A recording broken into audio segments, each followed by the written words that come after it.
Hello, and how are you? I'm James Jack. The name of this show is Homes Radio. I'm a real estate professional. I'm with Ernestine J. Wilson Real Estate. I just want to let you know that I'm not here to try to sell you, to buy you, or to fix you. But I will point you in the direction of someone who can fix your property if you want to have it managed by professionals such as myself. There are lots of them in this area, and they do a pretty good job too. All you have to do is just ask for a referral and someone will tell you, I know somebody who can do that. Or someone will say, I know a really good realtor or real estate professional. I know a really good lawyer. I know a really good lender. Now that's one to really think about, isn't it? But before we even touch upon that, I want to let you know that in case you have not followed this series called Situational Awareness, and where we took the 88 turbulences and we stripped them naked and gave them another name, and we divided them up just like you do a nice warm quiche, and everybody gets a slice. And today we're going to talk about the lender's situational awareness. Yes, it is important to find a really good lender. And it's not always someone who you see on television or who has these fancy ads or who tells you, you can get a loan in 2 minutes. I'm not saying that you can't. I'm saying that it's better to sit with someone and tell them what your needs and your desires and your wants and your dreams are before they pull your credit. And then once they pull your credit, you can say with reasonable certainty, I like you, I have confidence in you. And they'll say, I like you too, and I have confidence in you too. However, your credit score is only 720. Only 720? I thought 720 was good. 720 is good, but 800 is better. However, at this stage in the game, you can still buy a house with a 720 credit score. We have one little mar, we'll take care of that. What do you want to buy? I want to buy a really nice house over in Great Falls. How much do you think you can afford? Well, I was thinking that I would cap out at about $500,000. Well, we may need to rethink this. What's happening here in this little scenario? The buyer has confidence that the lender can get them a $500,000 loan for a $1.2 to $3.5 million house in Great Falls, or on the river in Annapolis, or now in the District of Columbia, a condominium. You say, $500,000? That's my limit? That's all I can buy? Where can I buy? Well, that's up to you and your real estate professional. However, because you have fairly good credit, or decent credit as it were, we don't see any real problems, then let's see about aiming at that target as opposed to one that's way beyond the reach of your arrow. That's a good lender. However, some of the more unscrupulous ones will tell you, yes, we'll find a way to get you into that multi-million-dollar home, or yes, we'll find a way to work this so I can get you a really good loan at a really good rate. Well, what's a really good rate? I would say 6.25. Wow, you had never bought a house in your life. 6.25 sounds great. Guess what? You're headed for Heartbreak Hotel, because now you can get a loan for 3.5 in some areas. I'm not a loan officer. I'm just saying, if you look around, you'll find somebody who can match you based on what they know about you, what your credit report says, and what you know about yourself. So we have 3 situations, don't we? You're aware of what your buying potential is. You know that you make this much money per year. You know what your expenses are, maybe not to the letter. You know who you owe. You know what you're really capable of buying and affording. And you know that if you go over your limit, you're going to be house poor, or eventually you're going to be absent an address. A good lender will pre-qualify you. That's the initial conversation. A good lender will walk you through your credit report and tell you what's good, what's not so good, what can be done to improve it, or what can be done to maintain that really, really high score. A good lender can pre-approve you for the loan that will allow you to purchase the home that you really want. Sometimes you encounter lenders after you've found the house, and because of the fact that they have to answer to investors, they have prerequisites. They have a bar that they have to clear also. And one of those might be that they will not lend on a house that needs repairs. So you've got to go into your pocket and repair the house before you can even purchase it, before you can go to closing. So you say, well, why can't I get an FHA 203K? Well, it all depends. Sometimes you can, sometimes you can't. It all depends on who the lender is and also what types of products the lender has. So you get to know the lender and you say to yourself, hey, this is a pretty good deal here. And not only that, I feel very good when I walk away from this lender. I'm aware now of what I need to do. The lender is aware of what he or she needs to do in order to keep you in the game. Sort of like watching baseball, isn't it? My favorite position in baseball, which I always wanted to play, was shortstop, because I always thought that I had the best hand for catching and for throwing to first base. But I didn't, because I saw some guys who were much better than me. So I said, well, maybe I can be a better second baseman than shortstop. Not necessarily so, because the more you learn about baseball, shortstop and second base and third base are interchangeable. Maybe not as a catcher, which to me is the hardest position to play. Everybody else says pitcher.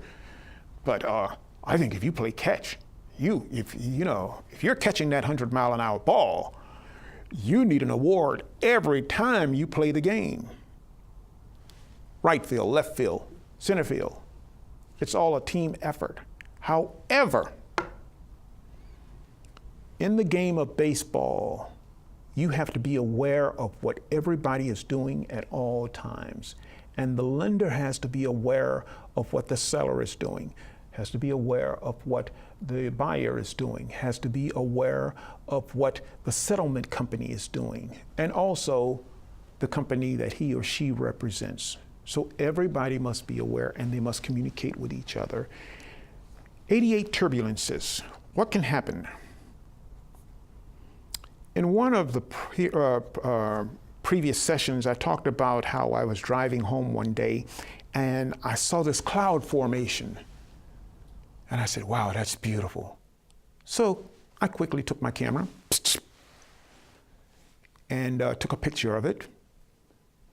And it's something that I look at every once in a while, the picture itself, of the dark clouds over here, gray clouds over here, white clouds here, and it seemed like the sun was reflecting against the white clouds. Guess what? The sun is reflecting against all of them, but we always focus on what we want to. What do you call that? Selective exposure, as they say. But we always want sunshine and beautiful clouds. We don't really want dark clouds, do we? I do. I love a storm. Why? Because when I studied physics years ago, and also geology, and I understood what's going on in this beautiful world, in this galaxy, this solar system and everything, I say it all works together. And that's pretty much like a baseball game. And that's pretty much like a lender, buyer, seller relationship. Everybody is on the team, everybody's working together. So when someone is out there saying, oh my God, it's going to rain, I'm saying, that's fascinating. And when I stand in the window, as I did when I was a little boy, and I saw the lightning clasp and the thunder roar, whew, Yes, it was ecstasy to me, even though I was 5 or 6 years old. I know, that seems kind of strange. But I was always a fan of Van Morrison, and so I don't have a problem with that. Strange is good. And the strange thing about real estate transactions is if you're not on top of everything that's happening in the flow and ebb of the transaction, you can get lost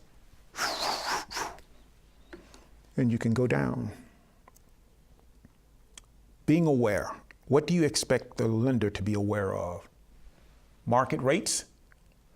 So you go in and the lender tells you, I think I can peg you at about 4%, 30-year fixed. Great. But you need to ask more questions. What is that rate tied to?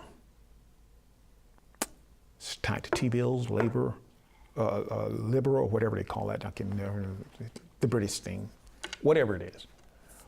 Are you doing this as desktop funding? Do you fund your own loans? Where is it coming from? If the lender can answer any and all those questions, or if the lender volunteers to answer those questions, even without you asking, you may have yourself a lender for life, because here's someone who understands what's important to you now.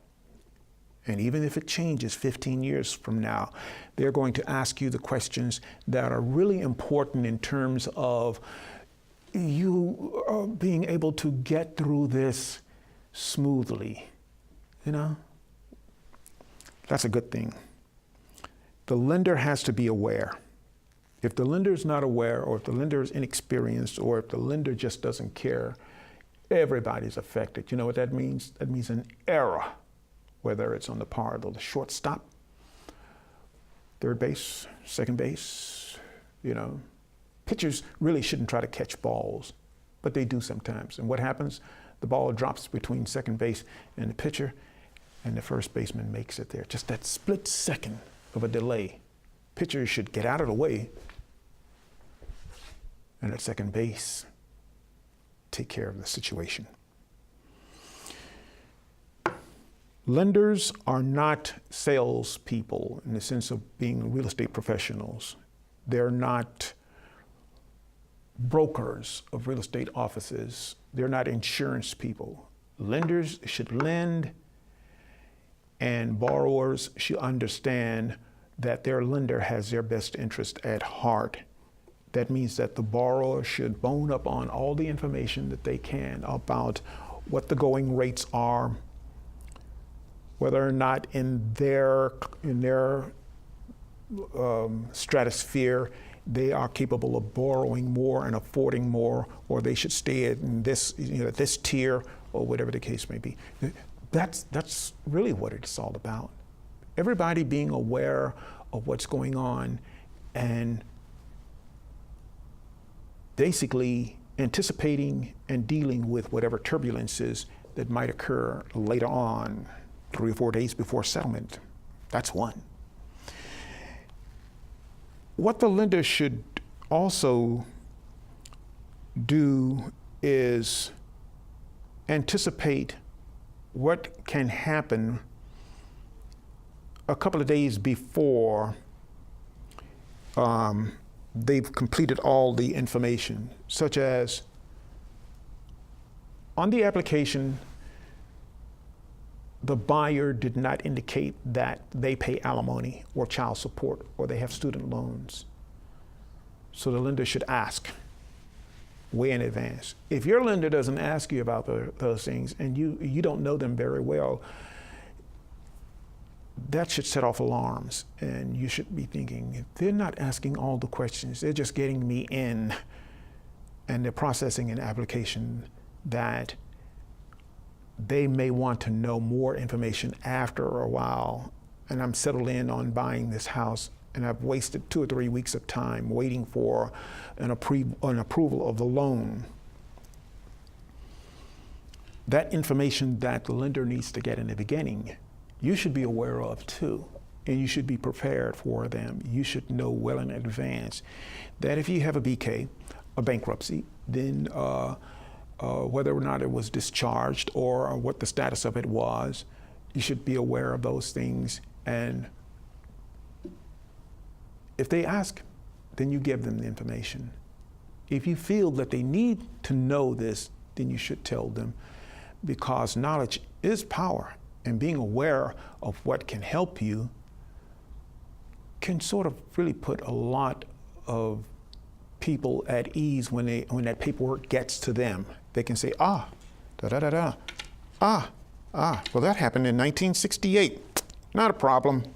Wait a minute. This student loan was taken out in 1972. And they have not made any payments since 1984. Check mark. The lender is required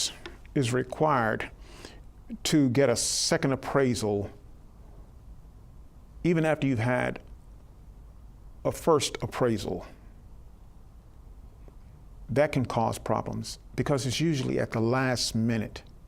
Why? Because maybe there's something about the property that didn't jibe, or maybe there, other than appraisals, maybe something came out of a deep search. I was talking to a friend who's a computer expert, and I told him that it dawned on me that the internet that we use every day is not the only internet. You know, when you study physics and things like that, and people say, the sky is blue. And you say, well, it's really not blue. It's diffusion of the sun's rays through the atmosphere. The sky is blue. It's diffusion of light. It's a spectrum, and the light passes through it. Or I should say, the spectrum that is comprised of the light rays themselves take on a different appearance as the sun's rays hit the earth. Now it's getting complicated, isn't it? Okay, let's go back to how it is. The sky is blue. The internet is deeper than you think. And even though the internet that you and I use for Facebook and things like that, it barely scratches the surface of what other types of information can be found by people who are very good at utilizing aspects of the internet that you don't know anything about. And there are companies that do deep searches. Your credit report is not the one that the lender looks at. Well, why isn't it? Because the lender has access to another layer of information that the credit bureaus compile, and you don't have access to that. So I'm not talking about that other internet, they don't even call it the internet. But yes, so he says, so the sky is blue. Well, let me explain something to you. You have the troposphere, you have all these other spheres, stratosphere and all that kind of stuff. Do you stop trying to explain to someone that the sky isn't really blue or that the water is not really blue? No, you just find ways to make them understand that for us to get through this transaction, we need all the information that is necessary so it doesn't pop up as a surprise at the last minute, and then the investors want more information. What about the information that I already supplied you and the lender has lost it? People say, lenders don't, they're very efficient, they don't lose. Lenders are human, just like you and me. You know, doctors make mistakes. Politicians make mistakes. I made a lot of mistakes in just about everything that I did, you know. I said, well, I made a mistake. If it was necessary, I apologize. If it wasn't necessary, I kept it to myself. You know what I mean? Like Rodney. However, when the lender loses a form or misplaces the entire file and you have to go all the way back, it's important for you to understand, working with your agent, that everything that the lender gives to you, you need to put into a file and keep track of it.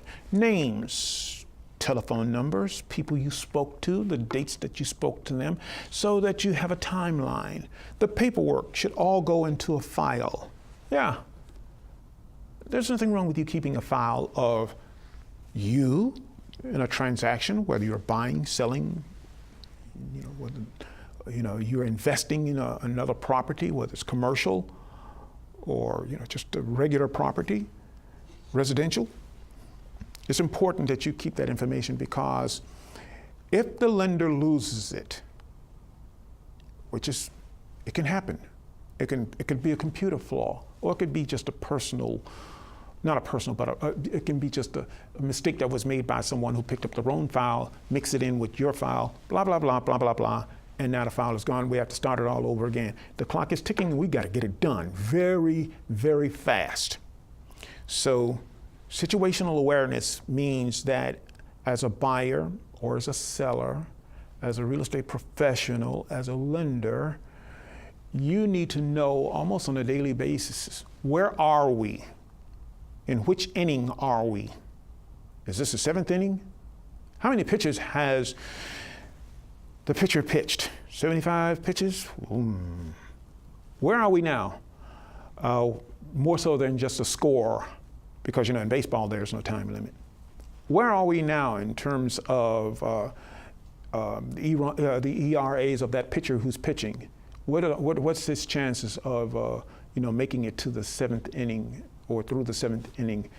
Or will he try to go all the way 9 innings? Or what about the relievers? Are you looking back to see who's in the bullpen? You should already know, because these things, that's your team. Or what about the other team? You should already know. Situational awareness of what's going on. So I know all these analogies can sometimes be a little confusing, but I sort of like to make things personal in the sense of the real estate process. Make it fun. You know what I mean? We all just have a party. It's like hee-haw. Everybody's got themselves a jug, or they're playing banjo or guitar, and they're all dancing and having a good time. I know, that would be nice, wouldn't it? But I've actually gone through some real estate transactions where it was just so much fun, and everybody was having and even if we hit a bump in the road, we were able to come together, figure out what is the problem. Well, the answer to the problem lies within the problem. Let's dissect it. Oh, there it is right there. The file was lost. Does anybody have a copy of that? I have a copy of it. Oh, good. We don't have to regenerate. We don't have to do this, and we don't have to do that, because everybody's aware of what the status of everything is. That's great, isn't it? Yeah. Reminds me of when I worked in radio. And I worked in radio for so long until I could listen to other radio stations and tell if the person who was on the air was making a mistake, and I would laugh and say, well, I did that too. When I first started working in radio, I was on the all-night shift, and I had never, I was about 19 or 20 years old. Yeah, I'd run the streets with the boys and had parties and things like that. I was in college, so staying up all night was all right. But do it 2 or 3 times in a row, and your body's not accustomed to looking at the clock, and it's 3 o'clock in the morning, you still have 2 more hours to go. And what can happen? The song is playing, and you nod off. And when you wake up, in those days, the records were on a platter. You'd hear woof, woof, woof, woof, woof, woof. First thing you do is look at the clock. You try to do the math. You say, when did I start? Where am I? What am I? After a couple of times doing that and wondering if my programming to question me about it the next day, I learned how to cover my bases by, number one, having another record queued up so that if I woke up not knowing how long I had been asleep or nodded off, I just started, play the next record. I wouldn't even mention the fact that I'd made a mistake, because I didn't think I really needed to. That's after a couple of years being in after a couple of years being in the business, like so many people in so many other businesses, if I made a mistake, I wouldn't even mention it.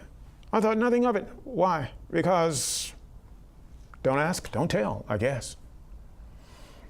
As I got older and I would make a mistake, I'd laugh about it.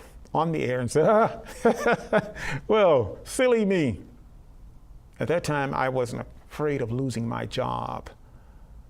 I didn't want to lose my job, but I found ways to laugh about it. But real estate is not a laughing matter.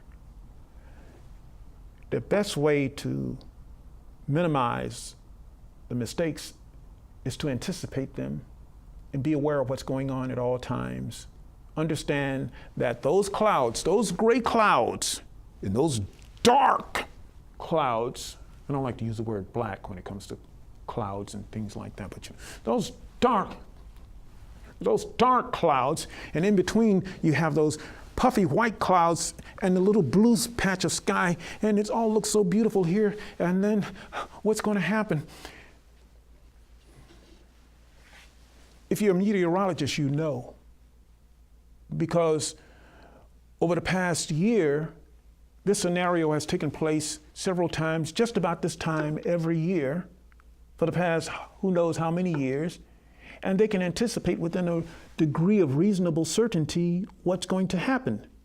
They know where the clouds are in terms of the atmosphere, how high they are, what the ceilings are.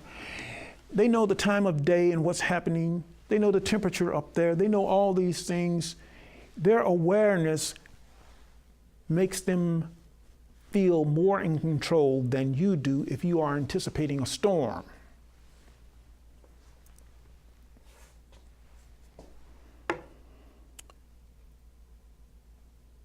We asked for all the information at one time. We kept a file. We stayed within our parameters of what we do best. The only thing that can happen is that the lender doesn't fund the loan on time.